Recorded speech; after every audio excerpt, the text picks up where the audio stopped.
This is the new Insta360 X5. It's probably the single biggest improvement I've ever seen to a 360-degree camera. So I did the only logical thing. I flew 5,000 miles across 2 time zones to the Maldives to find out both why you would ever use something like this if you can just use your phone to shoot, but also what does this new camera do that the company's existing 360 cameras couldn't already do. So thanks to Insta for sponsoring and getting us super early access, let's very literally dive in. So the entire purpose of a 360-degree camera is unlike shooting with your phone, where you have to focus on what you're capturing, and if you miss something, then too bad. This captures a 360-degree sphere of video so that you never miss anything, and you can decide later what bits you want to focus on while being able to make this selfie stick completely disappear from your footage. But that's what 360 cameras have always done. So what is actually new here?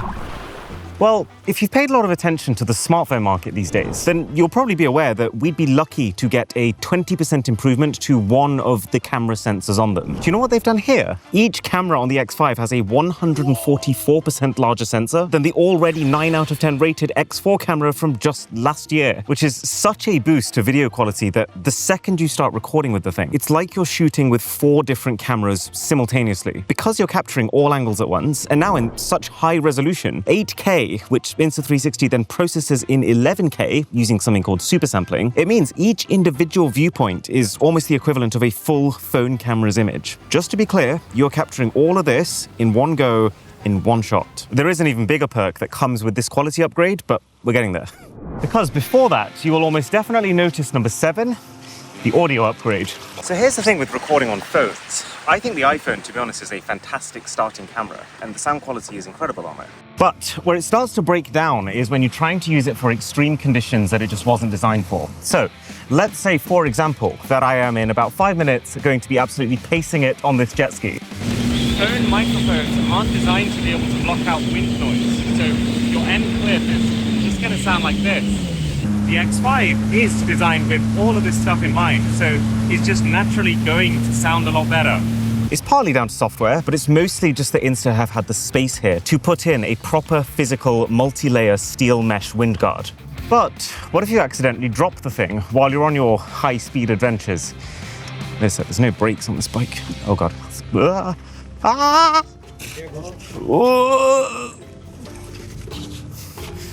Right.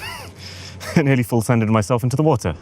Well, one of the key bits of feedback that Insta360 have been getting over the years is lenses are fragile. And so there's been a lot of users saying, I feel like I should play it safe with my camera as opposed to getting the exact shot that I want. So Insta have tried a bunch of things to address that. Like last year, they started including these free lens guards with the product, but this, I think, is the ultimate solution. With the X5, you can actually just swap out the lens entirely if anything happens. And you can do it yourself. Like, imagine how crazy it would be if you could do that on your phone. Like, just unscrew your lens and put a new one in if you scratch it or chip it. And that is also paired with even stronger glass on the lenses themselves. It's not sapphire, but it's sapphire level durability now, thanks to a new diamond-like coating process. Literally 100% stronger than on the X4.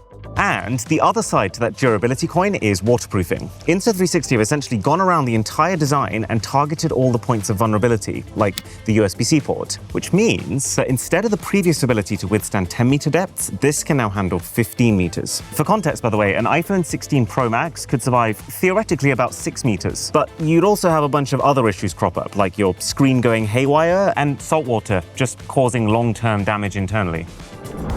Seeing the progress in battery has been quite insane too. The first 360 camera these guys came out with, the One X, had a 60-minute runtime. That then went up to 80, then all the way to 135, and now it is sitting at 185 minutes. You do still have to use endurance mode to get that battery life, but we are still talking 185-minute runtime while shooting in 360-degree 5.7K quality. Plus, fast charging, which is not something that you tend to see camera companies focusing on, but this thing gets up to about 80% in 20 minutes. Now, one thing that you can just tell this company's been thinking about with this generation is, how do we design this camera to be appealing to people for who the only other camera they've ever used is just their phone? Because one new thing they've added, which I think makes things a lot easier on this front, is InstaFrame Mode. So in the past, you either had to choose, I'm going to shoot in 360 degrees so that I can pick what I'm going to focus on later and make sure I don't miss anything, or I'm going to shoot in something like Follow Me Mode, which is a flat video that uses the 360 vision to constantly keep you in the middle of the shot.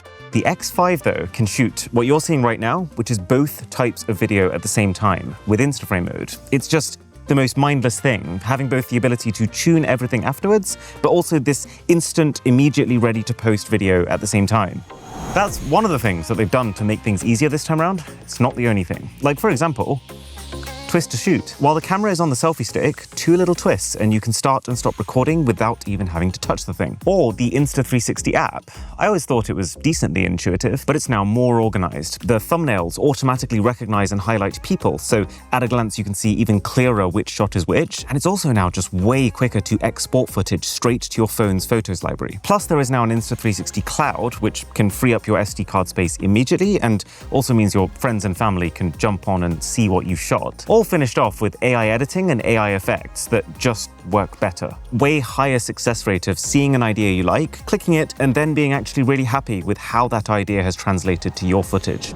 But do you want to know the best bit? Well, it turns out that it's not just 144% bigger image sensors helping out with the image quality this time around. It's also that this camera has had massive increases in computing power. Literally 140% more power thanks to a triple AI chip configuration. And that has a whole load of side perks. Like, for example, if you want to turn on active HDR mode, you can now do that at 60 frames per second instead of 30. Or just generally crisper details and more natural colors being captured than the previous X4. But do you want to know the single starkest difference that you get because of this?